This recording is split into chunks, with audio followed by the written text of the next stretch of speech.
live and online. It's Sleepless with Steve and the Movie Book Club with your host, Steve Pulaski. Back and better than ever, it is Sleepless with Steve live on YouTube on this Wednesday evening, wherever you may be, however you may be listening to us today. It is the last show of the month of March, and honestly, looking at the calendar, I just realized this. Next week's show, I think, will be our 4-year anniversary now. I think 4-year anniversary. We started this in what, April 2020? Wow. Restarted it, rather. So yeah, 4 years. Next week. I just noticed that looking at the calendar just now. Wow, time flies. We are back, though. Joe is back. The three of us are back to talk two heavy topics today. Ghostbusters Frozen Empire in theaters now, and also what to make of the Quiet on Set documentary. Dom and I refrained from talking about it last week. Number one, really wanted to touch on that IndieWire piece about movie going. That was something we really wanted to get to. And number two, we thought, because we've been really I'd like to say on the front lines of this Dan Schneider story since the beginning, since he got fired from Nickelodeon back when we were doing this show on WONC. I wanted the three of us to be here to talk about it, and I didn't think it was a bad thing to wait an extra week because the documentary was still going to be topical because it's an episodic series. It's not just a one-off, feature film documentary. So we will be touching on that today. Looking forward to that. Also, just completely random thing. Tomorrow, Catherine and I are seeing, because if you remember last year, I took Sleepless off to see this movie. We are seeing Winnie the Pooh, Blood and Honey 2 tomorrow night. Oh, no. And the only reason I bring it up is because we were talking about this we were running some errands today. We're talking about it on the way home. The original movie has a whopping 3% on Rotten Tomatoes. Okay. From critics. This is from critics. It has a 3%. Last I checked this afternoon, the sequel has an 89% with like 12 reviews. What? That has to be the most exponential jump between sequels based on Rotten Tomatoes scores. I challenge anybody to find one that's higher, because normally it's a precipitous drop. It's a precipitous drop between the first installment and the second. It's never vice versa, where the first one is loathed and lambasted and the second one is praised. Did you look at the actual reviewers? Like, were they all like Bob's like local review shop? Like, what? AV Club gave it a positive review. There was a few. There was a handful. There was more people than just like StevePulaski.com on there. There was a lot of.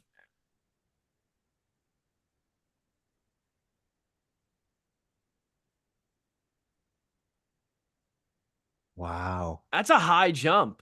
I know they got more money for this sequel. I know that there's substantially more money behind this one than the previous one. I don't know.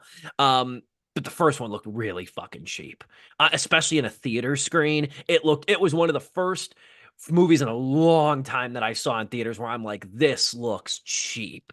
Like it was, especially for a horror movie too. It looked cheap. Which is sometimes part of the appeal of horror movies, but that thing was like, I mean, I guess Jeepers Creepers Reborn kind of looked cheap on the big screen, but that was bad too. But I don't know. We're seeing it tomorrow. It's been in theaters. We're catching it on the last leg of its 3-night showing, so we're seeing it tomorrow evening. I am cautiously optimistic that this one will at least be more palatable, but I thought I'd mention that because it was about little over a year ago. I think it was February of last year that I took off Sleepless to go see that movie, and that thing sucked. That thing made my worst list last year too. But be that as it may, we're talking Ghostbusters Frozen Empire today and Quiet on Set, and we are back with Joe Viso as well, who's got the Ghostbusters logo. He is ready to go. Is that fan art or is that the video game? That's the video game. I was gonna bring it up during the review of like why I have it up there and everything. Of course, I thought it was fan art of the video game. I knew it was the video game. Yeah, no, this is excuse me. This is the infamous video game. Great game from 360 PS3. Excellent stuff, though. So I guess we'll start with you, Joe. How are you doing? I know you got a little bit of a cough. He's a little bit under the weather, and he's soldiering through this show. Yeah, if you didn't notice me wiping my nose like throughout that whole intro, I should probably get a tissue, honestly, and then disinfect my hand with Purell. I went to PAX East. That's why I was gone last week. Here's a little photo of me and my friends, 12 of us. This was a trip we planned like way back in 2020. Oh wow. And we were like, yeah, let's do it. Let's do it this year. You know, let's go to PAX East finally after all this time. And then the pandemic happened, so we kind of scrapped it. Well, actually, originally it was going to be E3. We were talking about doing that when E3 was finally going to the public. If you don't know what E3 is, it's a big, what is happening to my camera? Am I going to heaven? What the He's fuck? ascending. Oh my god. I was gonna say, did this cough kill you? What Like, the holy hell's going shit! on? Okay. Can you hear me still? I can hear you. I gotta go find out. You got this ethereal mist around you. Yeah. You got a window open or something? No, I don't. I don't know what's causing this. Hold on. Let me just. Alright, I don't know. Let me move it this way. Okay, there we go. To give context, E3 is basically a convention where you can go and try out all the new games, and like, you know, there's a whole press junket too, where it's like Microsoft goes on stage for an hour, they show off the biggest games that are coming out. EA comes on stage, they show off the next Madden, FIFA, and then right after all the, like, you know, the showcasing and trailers and whatnot, the next 2 to 3 days you get to go and play everything you saw while watching like the trailers in the auditorium and everything. But that got canceled due to COVID, and they never brought it back. So we went to the next best thing, which was PAX, which is like the next biggest gaming convention. And yeah, it was just a trip that was in the works for 4 years, and we finally pulled it off. We finally, like, you know, everybody had time to take off. That, like, you know, they were like, hey, nothing's really busy. I don't have a kid. I'm not getting married. School is done, unlike me, who is still in school and decided to go on this trip and is paying the consequences now because he's behind on homework. But hey, man, I made great memories and had a very fun time out there. Unfortunately, the infamous, if you're familiar with PAX, is this thing called PAX Pox, because the amount of stuff that you're touching there in terms of controllers, keyboards, and amount of people that are around you, you're bound to get sick one way or another. And unfortunately, The lack of personal hygiene. There's that too. We For are dealing most with of the capital G attendees. gamers, so The you know. amount of cellar dwellers that are coming out of the woodwork for the first time since Moses wore short pants. Exactly, yeah. So bring your Purell like I am right now. I'm gonna fucking do this again after wiping my nose, and I'm gonna go get a tissue while Dom talks about how he's doing. How are you doing, D? Oh boy.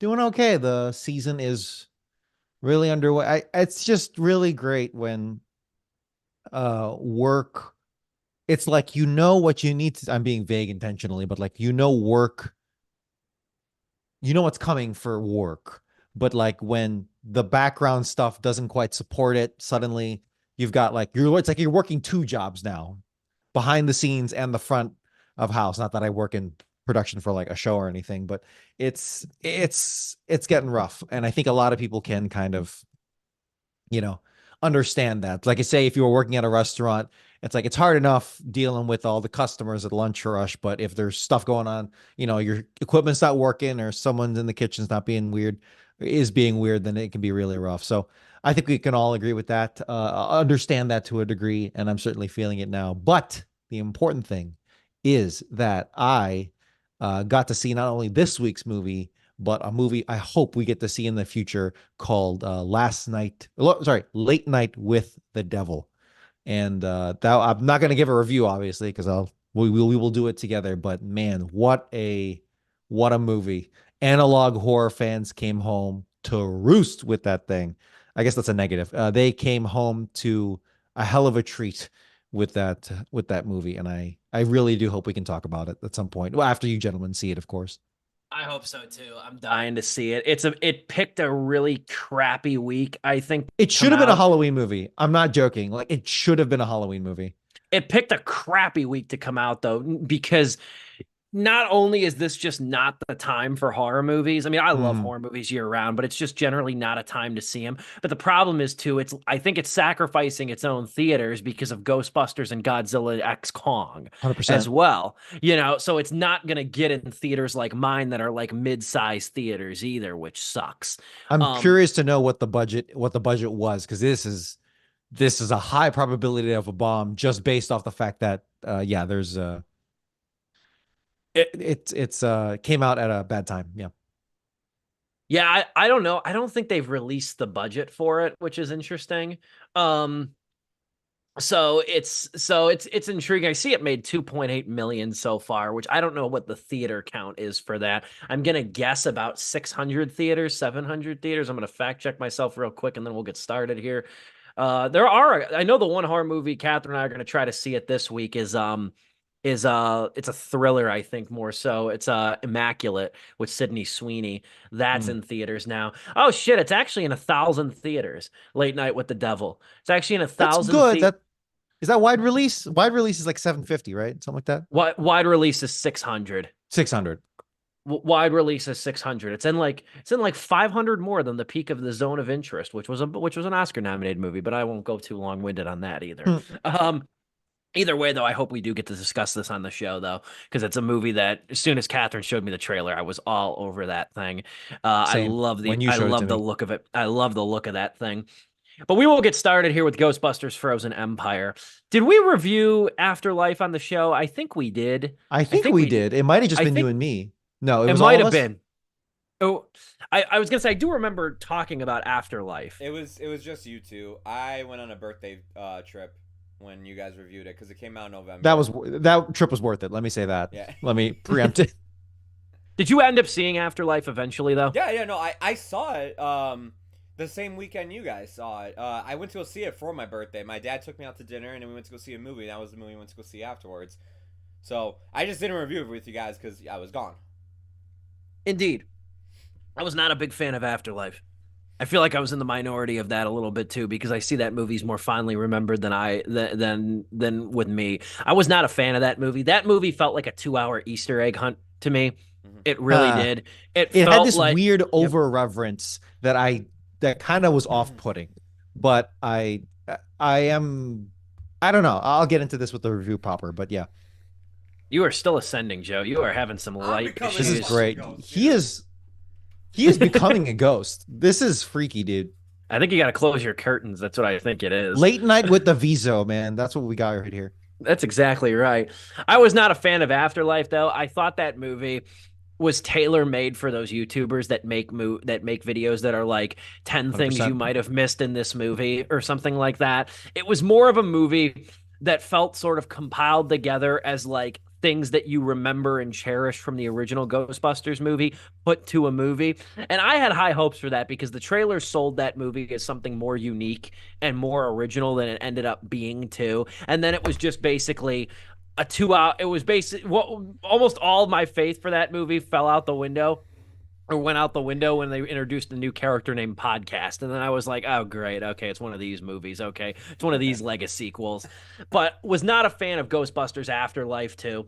And I'm gonna say this right now, even including Frozen Empire.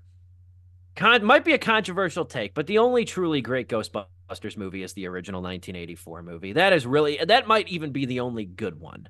And that comes as somebody saying that I really think the third best Ghostbusters movie might be the female Ghostbusters movie. I liked it more than Wow. Afterlife. I laughed more than an Afterlife, and I almost foolishly had even hopes for this one too because I love the trailers for Frozen Empire. I thought the villain looked great. I thought the effects looked pretty good too. I thought that this was a really kind of interesting return to form for Ghostbusters as well after a shoddy Lego sequel in Afterlife. But no, this is slightly better than Afterlife. Very slightly better. This is a movie. First things first, it's not directed by Jason Reitman, the son of Ivan Reitman, who directed the 1984 movie. This is directed by Gil Keenan, who did the movie Monster House and was a co-writer on the Ghostbusters Afterlife too. Hmm. Jason Reitman is a co-writer on Frozen Empire as well too.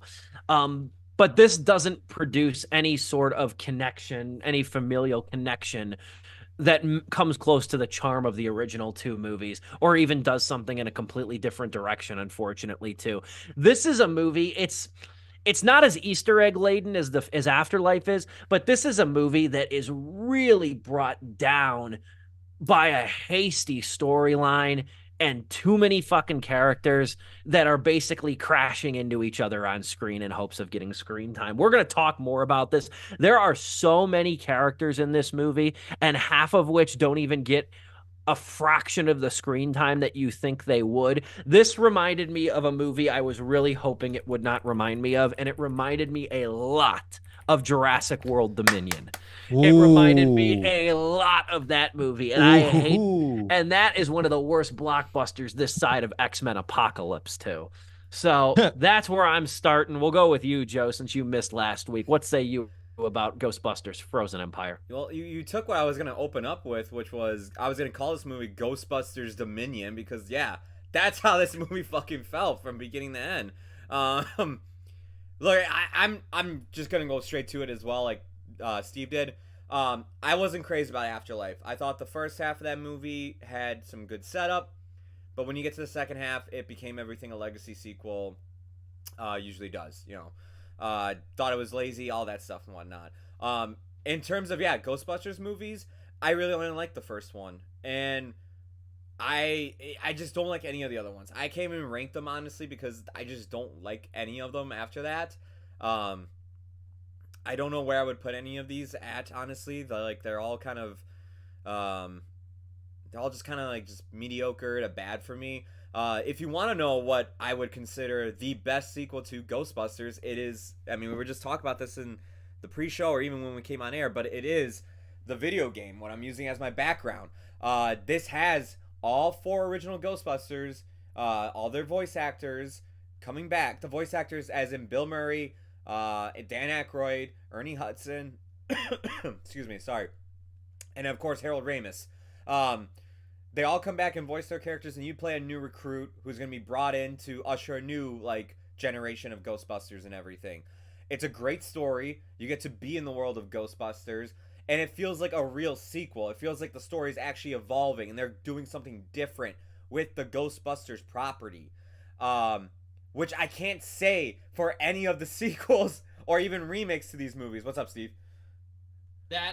The script for that game, if you don't know, was taken from a draft of Ghostbusters 3 at the time. It was Ghostbusters. It was the draft is called Ghostbusters 3 Hellbent, which might have leaked online. I don't remember, but that's what the whole premise of the third movie was, the Ghostbusters in hell. Yeah. And that's predominantly what the game takes from, as well as scenes from the original movie and villains from the original movie. Yeah. But they ham-fisted the screenplay for the unproduced third movie into that game, and I echo everything you're saying. It's a terrific game, one of my favorites on 360. Yeah. If you chapters 4, 5, and 6 of this game, it's only 6 chapters long. It's about an 8-hour, 9-hour game total. But chapters 4, 5, and 6, if you go online and you look at the script leaks, that's basically the movie that they were going to make. Chapters 1, 2, and 3, you fight Stay Puft, you fight Slimer. It's just to get you in the mood of things, give it a little fan service and everything, teach you the mechanics of the games. 4, 5, and 6, those chapters, you actually play out scenes from the script from piece by piece sometimes, which is really cool. Anyways, I'm talking about something I like. Let me talk about something I don't like, which is Ghostbusters Frozen Empire, which I hate to say it right off the bat, but this is my least favorite Ghostbusters movie. Really? I did not like this at all. This didn't do any favors for me because it reminded me so much of Dominion because it had the same problems as Jurassic World Dominion. And that is what exactly Steve said, and that there are too many damn characters, man. There's too many people involved in one movie. There's so many characters, I forgot who even has plot lines in this because it takes forever for plot lines to get going. Every single time someone's about to start a plot line or make a little momentum with their plot line, we gotta cut to Finn Wolfhard and his plot line of proving that he's a responsible adult now that he's 18 years old and he can catch a Slimer in the house and fix the issue that he's having in his bedroom where slime is leaking through the ceiling. Okay, well, we gotta cut to another plot line involving Dan Aykroyd, who has these weird objects. And then we have to cut to another plot line that involves Kumail Nanjiani, whose aunt was a firebender, and now he's going to become a firebender. Okay, now we have to cut to another plot line, and it's just dude, can we just get 1 to 2 of these and just get going here? This movie takes an hour and 20 minutes for the fucking villain to show up. It's just why is this taking so long for stuff to happen in this movie? What is It's only an hour and 55 minutes, too. It's only an hour and 55. I literally, when the villain finally shows up in this movie, she escapes her little relic thing and everything. Spoilers, sorry. I looked at my watch and I said, dude, there's 20 minutes left of this movie. What the hell are they gonna do? And I shit you not, they wrapped it up so quick in that 20 minutes. All the stuff they've been building up for the first hour and 20 minutes, they wiped their hands clean so fast in that next 20 minutes. I was shocked. I was like, how you actually wrote this out and everything, and you were like, okay, yeah, this is a good spot. This is a good place to stop. We're just gonna wrap things up right here and call it a day and whatnot. This movie's called Frozen Empire. It has that same issue that Age of Ultron has. This wasn't an empire. It was just a fucking blizzard for like 2 hours in New York, and it ended. Frozen blizzard. That's a good one. Dom, how do you follow that one up? I think I am gonna be the most merciful out of everyone here. This, I share pretty much every single critique you guys have. It really is just a matter of how it affects us. You're right. It's way overstuffed. Too many plot lines, so many characters, so many arcs that feel so thin. They complete in the bare minimum way that you complete a test that you didn't study on, right? Where it's like, I put something down, right?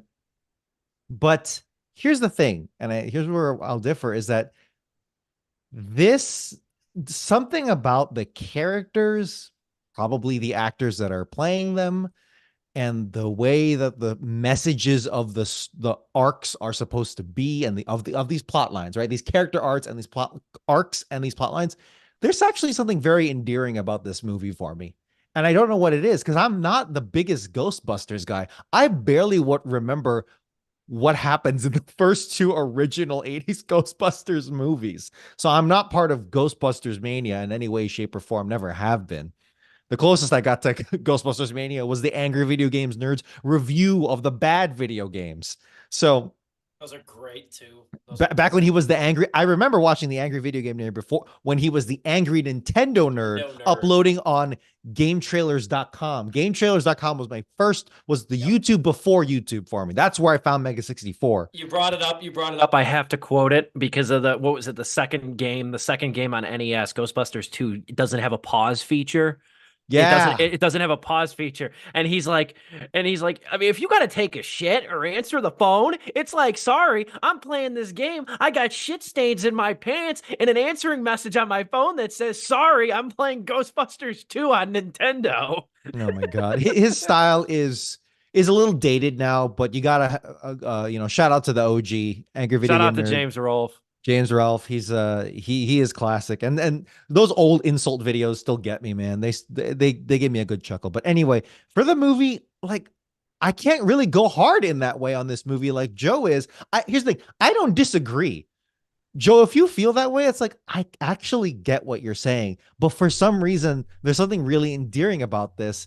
And let me say, it wasn't great. I didn't love this movie. Can I but say something too, real quick? Yes. You're not the only person who has felt this way as well that I've talked to. And I can be very cynical about these legacy sequels, about these franchises. I am usually the first to go ham on it. So there's something about it. I felt like I was gonna be the only one going into this, like, feeling the way I did. Because like, I talked to two of my other friends who saw Afterlife. One of them didn't like it. The other one did, but both of them really enjoyed Frozen Empire, and they just said, you know what, man, it was simple.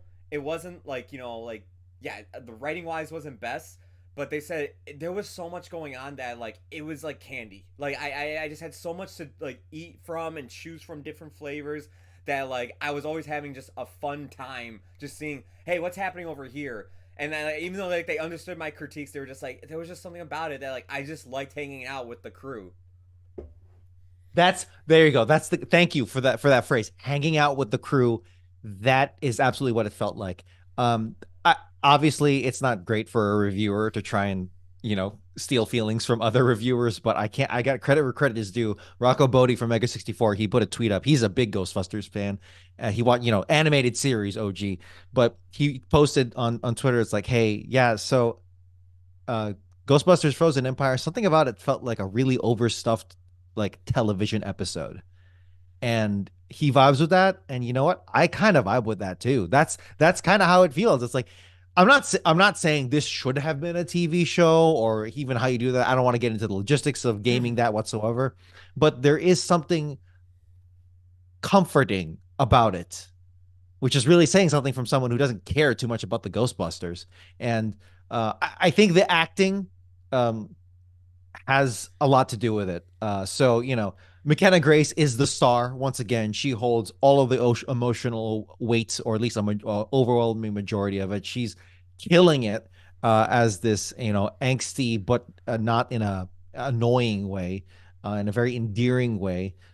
Tapping into her relationship with. I thought the idea of like falling in love or at least having a strong connection with a ghost, and it's like how and like being manipulated by that, I really like kind of gelled with that. You can go a little deep with it, but you don't even have to. It's a classic like betrayal story that you can kind of see coming from a mile away. You feel a little off about the whole thing, but honestly it works. It really does work. Even the legacy characters, Dan Aykroyd, right? It's like, yeah, he's trying to. So something about like where his character ends up after the first movie, after the old movies, he comes up here. And it's like, you know what? This is endearing. He owns like a paranormal shop, and he's like, yeah, this is the world we live in. I just kind of like my little antique shop where I investigate these smaller stories. And I got a plucky young sidekick. Like, if that ain't the most like '80s continuation TV show logic that all of these big movie like Back to the Future, I don't know, Dumb and Dumber, like if that ain't the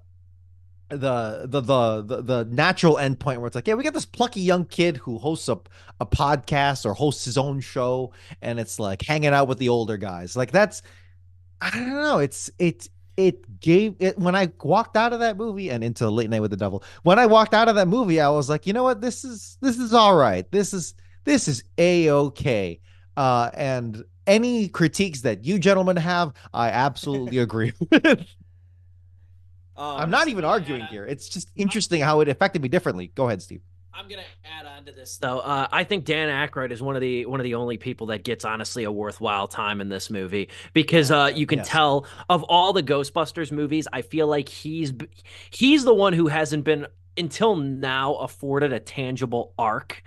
And it helps. I mean, it helps matters too. Harold Ramis isn't alive anymore. Ernie Hudson is an inexplicable billionaire who doesn't do a damn thing in this movie. He's a plot device more than anything. He's a smooth talking plot device. That's interesting. You guys say this about Ernie Hudson's character, because I actually thought both him and Dan Aykroyd, like the whole thing that they're doing on the side, like it's just like Ernie the Hudson, Golden Years scene, yeah, the Golden Years thing, like it's just like Ernie Hudson is like building up this new like base for the Ghostbusters to take, and he's funding the Ghostbusters, and Dan Aykroyd is just still pursuing like these paranormal things, but through like little items and artifacts and giving history to them. I thought like those two, both had something to go on. Like I do agree, Dan Aykroyd definitely is the strongest of the two, but I really did like what they did with Ernie Hudson in this movie as well. I guess thematically, yeah, like significance wise, it is decent what they did afford him. I don't feel like he has much weight here, though, especially not on par with Aykroyd. Bill Murray feels like he's in this thing 10 whole minutes. That's a very Bill Murray thing. So it very much is. It very much is, and the stories we've heard about him being on set and everything kind of loan to that as well. The only Finn Wolfhard, I almost feel like is a non-factor too. Yeah. I almost feel like he's a non-factor, and it's weird because they were setting him up in the original in Afterlife. I say original, but Afterlife, the last movie, they were setting him up to be sort of the fill-in from Harold Ramis's character, but he doesn't get really much to do here anyway. Most of the movie, most of the family drama is set along McKenna Grace, who I think probably second to Aykroyd comes across with the most developed plot line here. But this is a sequel, though. This has the very similar problems to Afterlife in that it's a movie that doesn't get the damn details right. Afterlife took place in a small town in Oklahoma and had like really no conception as to how a small town operated. You could see that in certain scenes when like Paul Rudd is like the only one in the Walmart, and then they go to these car hops. It's a modern movie that takes place in present day, and they go to these car hops that look straight out of American Graffiti. Like it was like the details of the afterlife were very slight. And then in this one too. Well, Paul Rudd's first off, the family inexplicably moves from Oklahoma to New York City just because apparently. Paul Rudd, the teacher, the kid's teacher, is he dating the mom? Is he not dating the mom? They're not romantic with each other at all, but it seems like he's trying to play the stepfather role, but there's a whole other thing about how he doesn't know how to discipline the kids or really connect with them. So I don't know what the hell he's doing here either. Like, they never give them a relationship arc too. Was there just a rule that nobody could kiss in this movie? Because I swear to God, no affection, nobody could be affectionate with one another. It was weird to me that, most of these blockbusters jump at the opportunity to have any kind of love interest or romantic entanglement of some sort.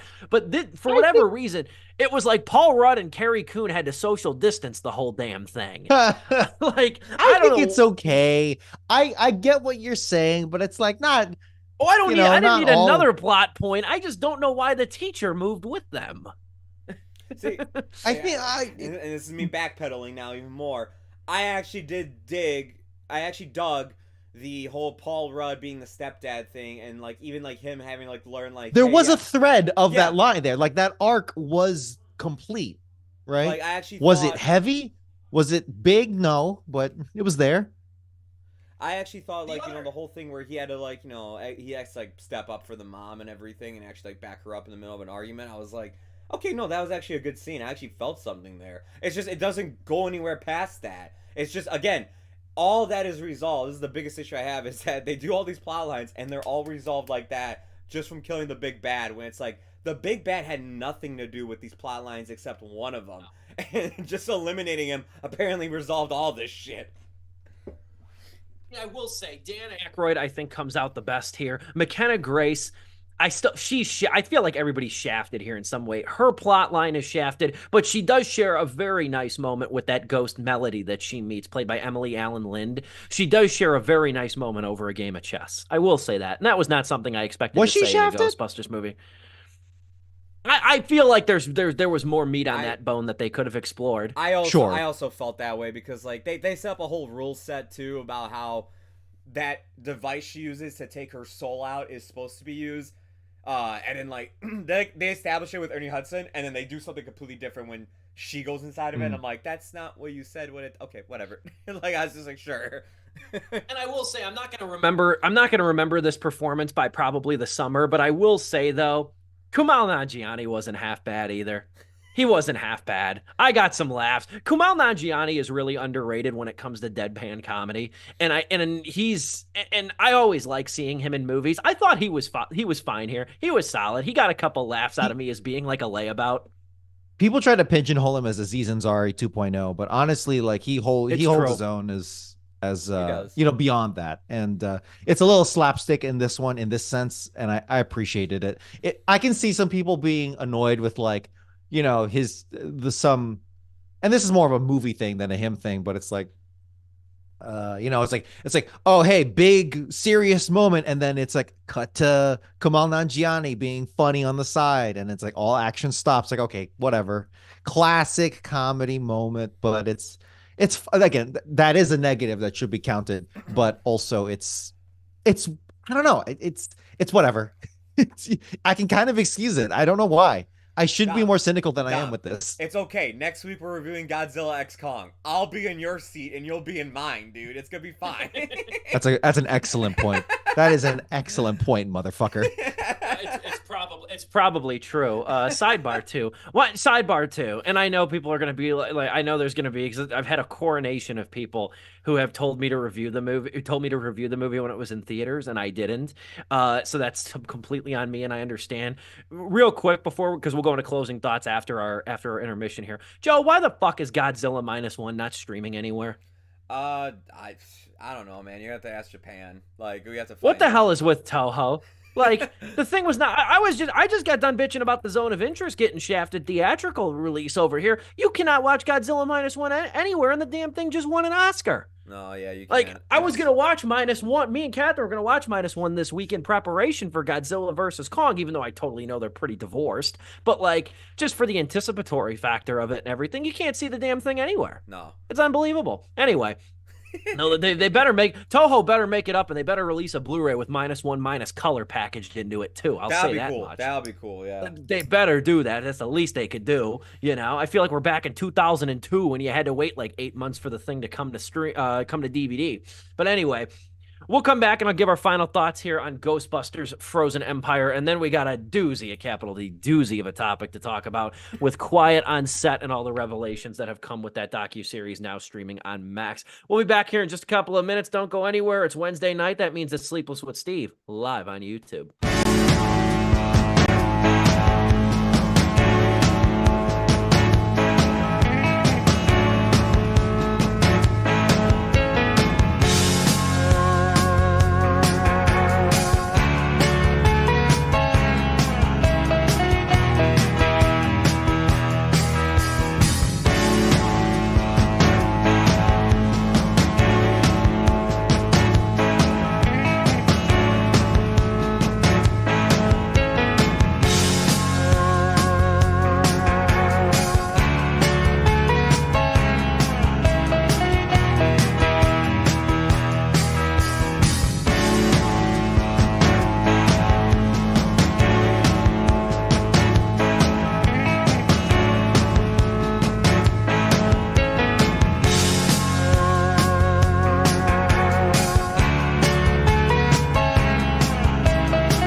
Back and better than ever after our Zoom-sponsored intermission. It is Sleepless with Steve. We are live on YouTube. We're going to parlay into our closing thoughts on Frozen Empire, the new Ghostbusters movie. I have a lot of the similar complaints. I guess the Easter egg, the oversaturation of Easter eggs doesn't really fit in line with this. But I have a lot of the same problems with the Ghostbusters Lega sequels that I do the Scream Lega sequels. I feel like these movies are caught in one in and one out of that. They cannot, they have not developed the new characters well enough to transition completely into having them carry their own movie, which is why they keep finding roles and ways to incorporate Murray and Aykroyd and Hudson into these movies too. Couple that with the fact that the plot lines don't feel that developed, the villains don't feel that developed, and all these opportunities to bring in new ghosts, which they try to do here, but they make it such a convoluted backstory, and by the time that the villain actually does appear, it's over with, as Joe said, in 20 minutes.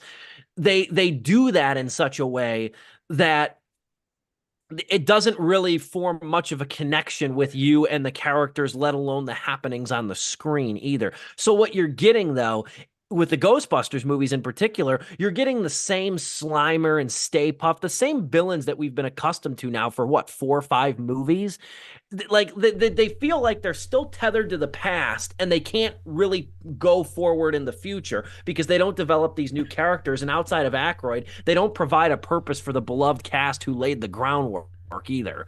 So it's slightly better than Afterlife. I give it that. It's slightly better than Afterlife. I do think a lot of the effects, when they finally do start freezing over Queens, I do think a lot of the effects are cool. Yeah. And I think a lot of them are fun. It just comes so late in the game. And this blessed so in a way. But this is not a 2.5 hour blockbuster either. This gets in and out in less than 2 hours. And when you have these many characters and this many plot lines competing with each other for screen time, it doesn't loan itself to a really complete movie in my eyes. So it is a 2 out of 4 stars. It's the same score that I gave Afterlife. We'll go Joe and Dom for final thoughts on Frozen Empire. I didn't say the positives really too much that I had with this movie. I do think performance-wise, other than Bill Murray, who I feel like just kind of showed up and did his Bill Murray thing and whatnot, everybody played their part good. Just they didn't have the best written material for them, or they just didn't really like have time to develop their character at all because the movie had 20 other million things. I do agree with Steve. I think the effects did look great. Especially Slimer, like the fact that is a practical effect, that is awesome, and like credits to like the guys that like made all that and everything.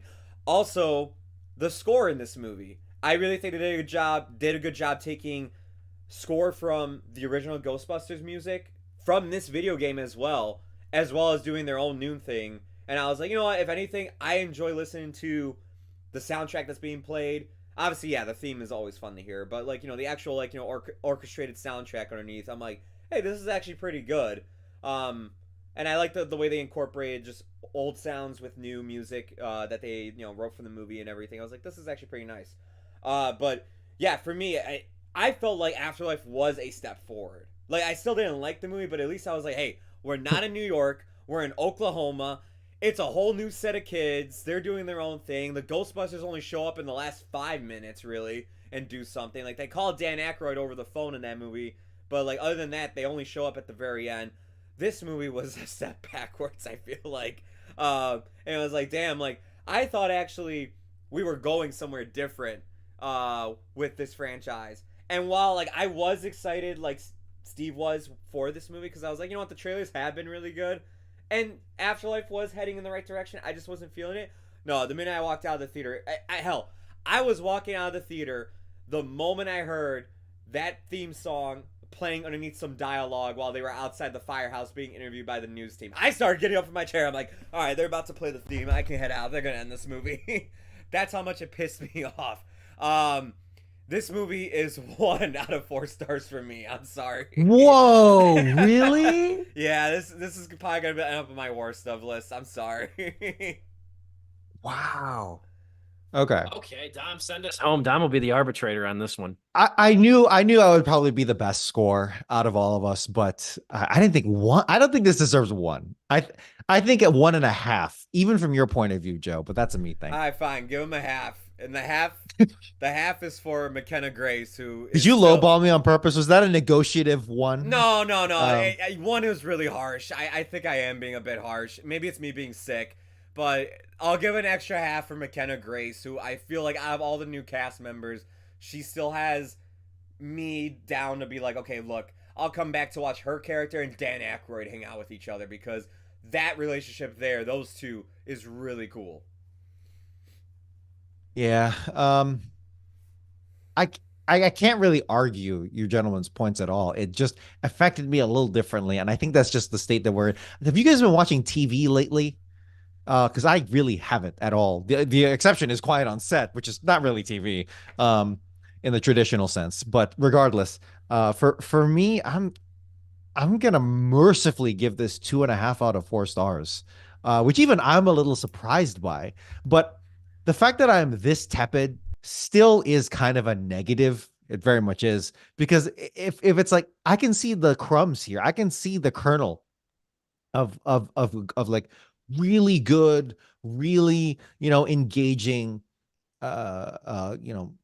continuation of this story, of this world. The fact that I am that hesitant for it to want it to be good means that what could it have been, right? If Afterlife had put in the work, or rather had done it in a much better way, where would we have been now? And that's what I kept thinking of. It's like, man, I know I know Afterlife was the groundwork, but I wish it wasn't such a fact that, okay, we're here and now it's like we're more mercifully in a better place. So yeah, 2.5 out of 4 stars, but it's definitely more of a dim one, because there were some cool things happening, and because the third one is inevitably going to come. of this new rebooted trilogy. And where it's going to wind up, that's the one where I'm very hesitant about. Afterlife, it was okay. And yeah, this one's like, all right, all right, all right. Third one, I think it's going to fall on his face. I really do think, because now it won't have that momentum going into it now. It feels more stagnant than it was before. So it won't feel as novel. But I hope to be proven wrong. We'll see. Good stuff, gentlemen. Really good review. Now we get into the dark part of the show, talking about this. And again, I said in the beginning of the show too, I feel like I don't want to give us too much credit because we don't break news, we sprain it, as I like to say. But we have been really on the front lines of the Dan Schneider Nickelodeon saga since the beginning, and that's no lie. One of the most viewed videos in Sleepless with Steve's history was back on WONC 89.1 FM when we made it a point in the show to talk extensively when Dan Schneider was fired from Nickelodeon. And we talked about this extensively because there was a ton of stuff, largely unconfirmed at the time, that was happening. And it was a fascinating dichotomy because if you guys remember, it was right in the wake of the Me Too movement. He was fired, and all that was issued were generic statements from Nickelodeon on top of the reports that he had temper issues on set. That was it. That was pretty much all that they had to say about firing somebody who'd worked for their network for a couple decades and was responsible for some of the network's biggest shows. And we kept saying on the show, we're going to keep a close eye on this. And this was back in 2018. We were like, we're going to keep a close eye on this because we have a feeling there's more to this story that's going to come out. And then nothing did for literal months, even a couple of years. The next time Dan Schneider would speak publicly would be in 2021 when the New York Times did, we'll call it what it was, really a puff piece on Dan Schneider, who had been inactive on all social media for 2+ years and had lost a bunch of weight and apparently sold a pilot to a different network, and nothing has been mentioned since then. Then that was pretty much it. Outside of just YouTube essays and unconfirmed things, this and that on Twitter. Then we got the Business Insider report. Last year. That was by, I still have it on my desk here somewhere. At least I thought I did. That was by, give me 1 second, Kate Taylor of Business Insider. That was titled Revealing Teen Costumes, On-Set Massages, and a Gender Discrimination Complaint Inside Dan Schneider's quote-unquote disgusting Nickelodeon empire. We talked extensively on the show about that piece as well. And now we are here with Quiet on Set, which is the new docuseries that is now streaming on Max. It is 4, soon to be 5 episodes long, that chronicles a portion of the show is about Dan Schneider for sure. But a large part of the show is the toxic environment that engulfed Dan Schneider, as well as Nickelodeon as a whole. And this is divorced from Nickelodeon animation projects, because a lot of those were Klasky Suspo. A lot of those were sort of their own little things, like Dan Warp and Dan Schneider's Bakery was its own separate entity responsible for all that. Keenan and Kel, The Amanda Show, Drake and Josh Victorious, Zoe 101, iCarly, Henry Danger. Am I forgetting? I think I'm probably forgetting Sam and Cat, and one of the new shows I didn't watch. But this focuses largely on Dan Warp and Schneider's Bakery, as well as the things that are coming around it. At this point in time, Catherine and I have, I think, watched 2 full episodes, I believe, of the show. 1.5, she reminds me, 1.5. So we are not fully completed the series at this time, but it's one of those series that, like, it's been trending constantly since it's aired, and you can catch up with it, I think, very quickly on Twitter.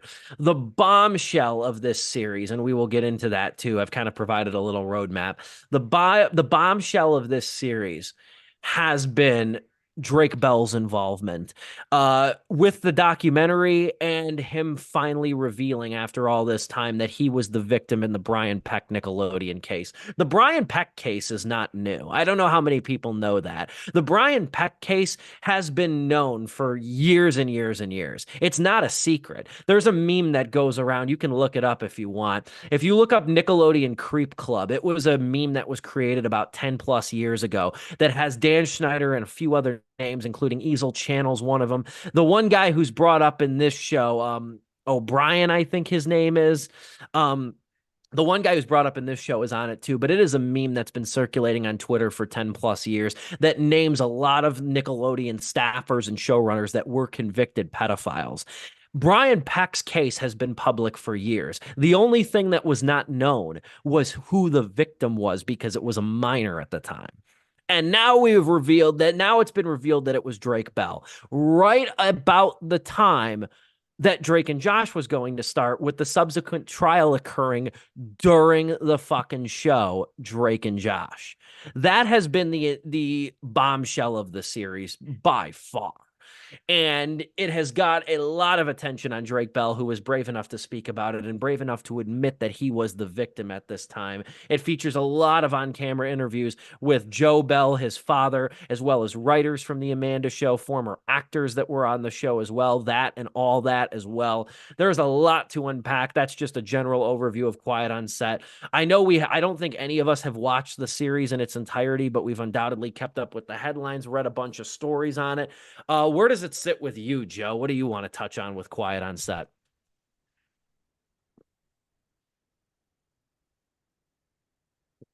All right, hello. All right, there we go. I think back to all the stuff we kept saying back in 2018. All three of us, from 12 a.m. to 3 a.m. We were just sitting there, man. What could it be?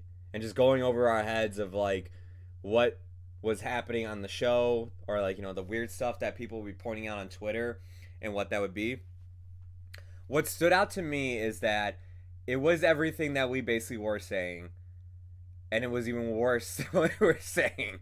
And it wasn't just the kids, it was the parents, it was the other co-writers, it was the directors of the show, and how many other people other than these kids were also affected by this horrible man and some of his like other producers or other people that he kept close in this environment. The fact that there were not one, but two, count them, two pedophiles on set Convicted. convicted pedophiles on set throughout majority of the shows that this man produced, Dan Schneider that is insane. The fact one of them was friends with fucking John Wayne Gacy and is a pen pal with him. Like, if that ain't a red flag. He's all out there too, like, no, I write to John Wayne Gacy. Here's a painting he sent me. Here's letters. It's just like, dude, how do you hire a man like that and keep him around? Chicago native kids? John Wayne Gacy too, don't forget. Yeah, Chicago. Yeah, represent. But no, to be serious, I mean, like, for real. Learning how much this affected outside of just the kids. Like, the kids is already bad enough. It's horrible. To hear how women were mistreated and sexually harassed in the work environment. I mean, like, that's a thing it's been coming to light a lot recently. We just had it like 2 years ago with Blizzard and Activision. That whole thing that was happening there with women. And it's like, this was probably like, this is probably we're going to probably hear more about Nickelodeon staffers. Because, like, we only saw, as far as I know, because I only watched the first 2 episodes, we only saw 2 women writers who were part of all that and the Fear Factor show that they did on Nickelodeon as well, and in the Amanda Show. Like, those 2 women writers, I wish I had their names. I should have wrote them down. But we only saw those 2 speak out about how, Dan was like, oh yeah, can you give me a massage? Or, it's just like, you have to split a salary. We can only afford you guys if you split your salary together. Can I refer you two as the girls and nothing else? Like, not even like, calling them by their name, referring them as the girls, and like being violently like, yelled at in front of everybody and stuff like that. Horrible. And then in fact, we had directors stick up for the kids because, there was some racist undertones with the writing and skits that they were doing, all that. There was some sexualization that just felt weird with the skits they were doing and all that. And you had directors speak up and be like, hey, Dan, I don't think we should do this. And then, like, they would be fired right there and then. What a, like, total shit show of just a studio, like, environment to be in. Especially with children around. And parents on set, too. Like, that whole title of Quiet on Set, the dark side of kids TV. I mean, this is darker than I thought it was. That was probably my biggest impression was, wow, like this beat everything I thought it was going to be. Like this man outdid the terrible stuff that I thought he would do. Say you, Dom. Real quick, the names of those, because I had forgotten them too. The names of those women writers on the Amanda Show were Jenny Kilgan and Christy Stratton. Thank you. Yeah. Yeah. For decades, you had seen it in Reddit threads, YouTube comments, even Steve's YouTube comments, but even before that 2018 video, like a decade before that, you had seen the memes, the jokes, the rhyming jokes about Dan Schneider. She's a fighter, hold her tighter, Dan Schneider, et cetera, et cetera. And I'm not gonna say I stand by those jokes, but I don't think those jokes are bad. If anything, they're punching at Dan Schneider. He's the creep, so I'm okay with those jokes. I wouldn't say them in front of any of the victims, of course, but like those jokes are still fine. But yeah, dude, it's another testament to how to why the Me Too movement actually kind of really was important, because the things that we took for granted, the atmospheres of like, yeah, this person's great, this environment has to be safe, these kids are doing all right, right? Despite decades and decades of evidence to the contrary. It's about culpability. And watching that, because I consume a lot of media from not great people. People may inevitably look at some of these accusations and be like, well, to my knowledge, I've only seen up to episode 3, which you guys need to watch. It's going to be rough if you do. But with, with some of the things accused of Dan Schneider, it's like, well, this could be taken this way. I think you're taking that a little bit too far. You're being a little too harsh on the man. When it's this much with this much people, and it is the amount of power that you hold in these organizations, in these writers' rooms, as the director, as the creator, it is intoxicating. And it is a textbook example of what happens when you just stop paying attention.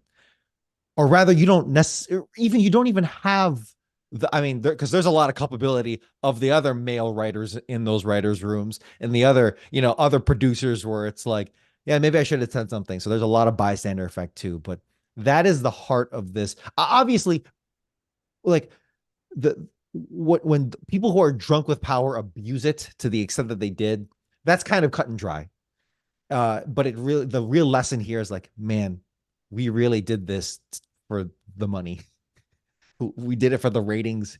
We did it so we can get those awards, and we just put our faith on this man or this small group of people that were delivering results. It's a classic tale for going far back as, child safety laws in like the 1910s, right? You could make that, you could draw that exact line, but here we are nonetheless. And it really is sad. You look at Drake, if you watch a Drake and Josh show, if they'll even air it, right? But if you look at a Drake and Josh episode, it's like, man, this just make you sad now. You look at all that. I grew up with all that. And that really was the Saturday Night Live for kids. Does it hold up? I don't think it does all that much, to be frank, but it was, at the time, it was a cultural powerhouse. And it is just so sad to see. With Drake Bell in particular, I'm kind of on my soapbox, so I guess I'll continue real quick with this. The thing with Drake Bell, I do want to emphasize, is that Drake Bell is not clean himself. He has been he kind of fled to Mexico with his convictions in child endangerment. Was it convictions with child endangerment? I want to be absolutely clear on this, but he's had some very serious legal troubles. Child endangerment conviction The DUI thing was like, all right, that's pretty shitty. But where you're coming from, whatever. But the child endangerment conviction, yeah, that pretty much that sucks a lot that you did that. And I'm not going to defend it. But the thing here that I want to emphasize is that we have to stop these these actions of like trauma and abuse from happening, because it is clinically proven that those who abuse were themselves also abused, from serial killers to child, to pedophiles and all that stuff. The classic case I go to is Michael Jackson, right? It's like, yeah, he did a lot of really, really shitty things, or very dangerous things, endangerment to children. And I can't excuse it, but also, why did he do it? Because he was fucked up as a kid. Like, his fucking dad was a massive piece of shit. And it's like, yeah, it's no wonder Michael Jackson turned out the way he did. Also, Michael Jackson is baked into world culture. He is baked into popular culture. You cannot, there's a really good New York Times podcast, The Daily, that goes into when that documentary came out about Michael Jackson. And I'll end soon here, but it's like, we have to stop these things in its tracks. We have to be aware of these things, because if we're not, then yeah, Michael Jackson will just absolutely dominate pop culture and infuse himself into world music, American music, popular music, and we can't remove him from it. But he also did all these really, really shitty things. Same with Dan Schneider, to a little lesser degree, but not really all too much. Dude, Ariana Grande, Miranda Cosgrove, all of these heavy hitters in entertainment today. It's like he had his hand in it, and you cannot remove him from it. It's baked into the fabric of an entire generation. And will affect future generations as well, because, sorry, Kenan Thompson, even though Dan thankfully didn't abuse him all too much, it seems.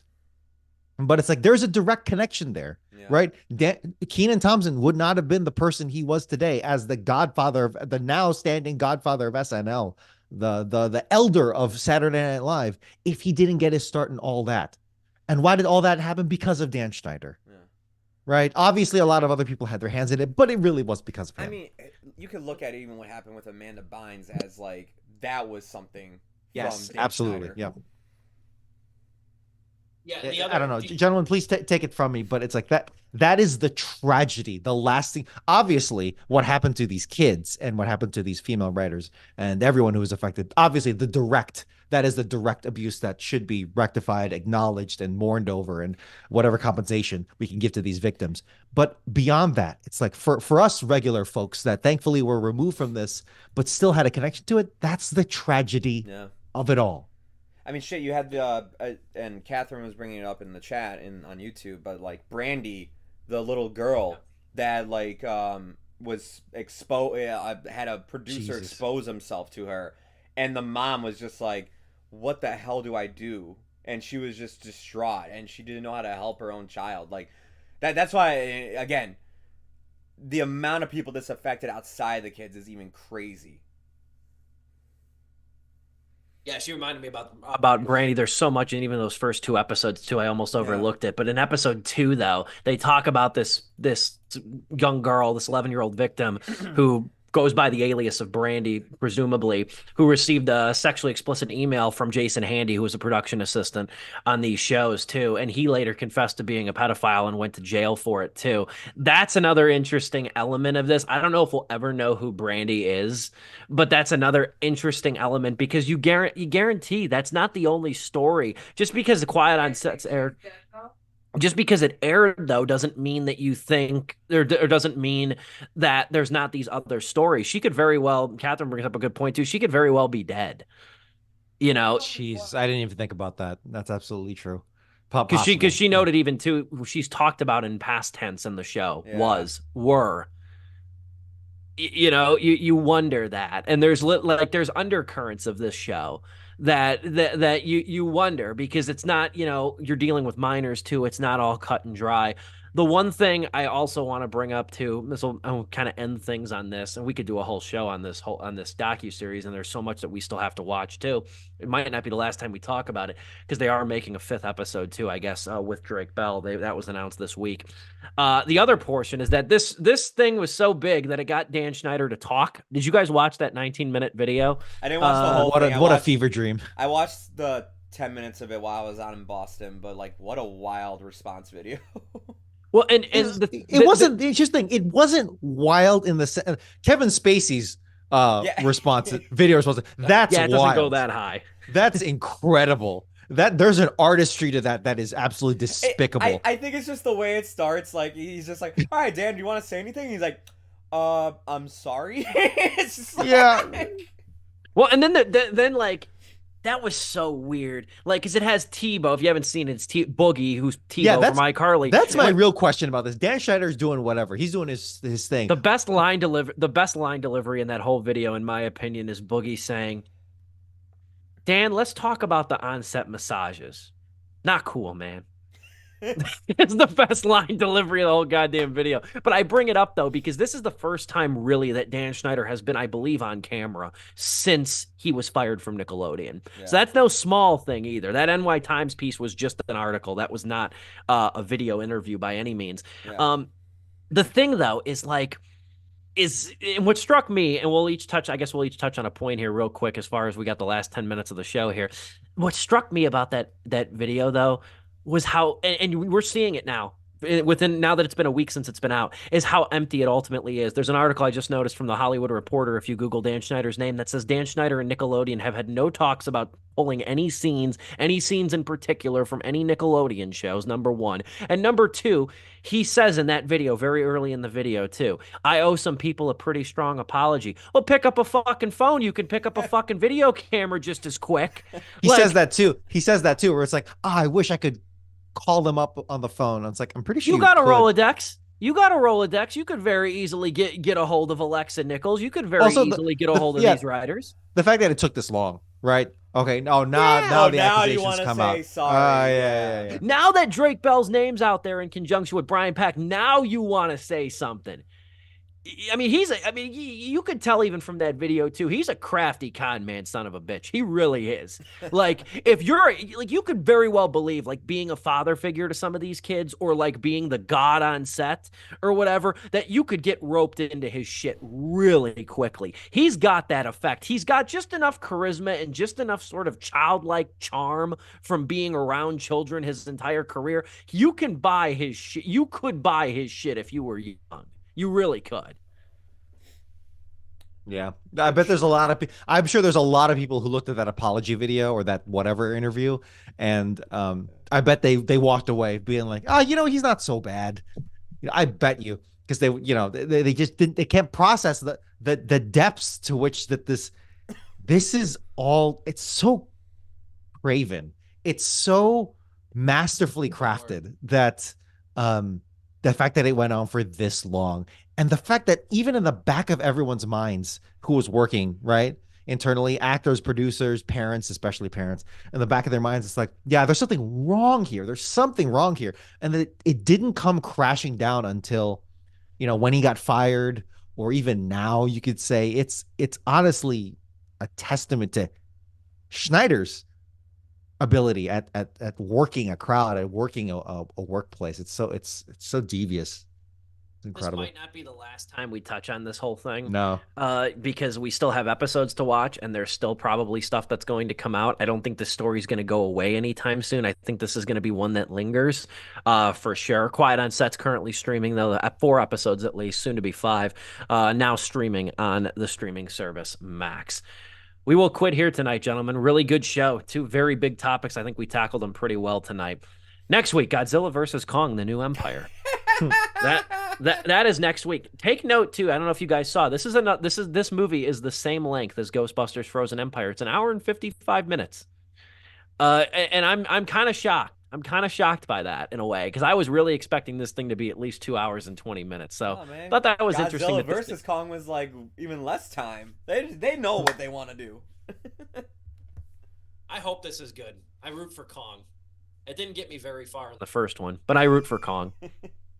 because it's still my favorite movie of this MonsterVerse, Kong Skull Island. I still think that one is great. I still think that might arguably be the second best Kong movie ever made. I loved it. And I've always been a King Kong fan. That being said, we will talk more about that next week, as well as whatever news comes across our desk. Maybe more about Quiet on Set next week, because there's surely more to get into. Great to have you back, Joe. I appreciate you running the show with grace and really good art like you always do. Dominic Guanzon, it's always good to see you too, my friend. Great discussion tonight. We'll be back to give another discussion for the first Wednesday of April next week. Same time, same place. Until then, for Joe Viso, Dominic Guanzon, and yours truly, this has been Sleepless with Steve.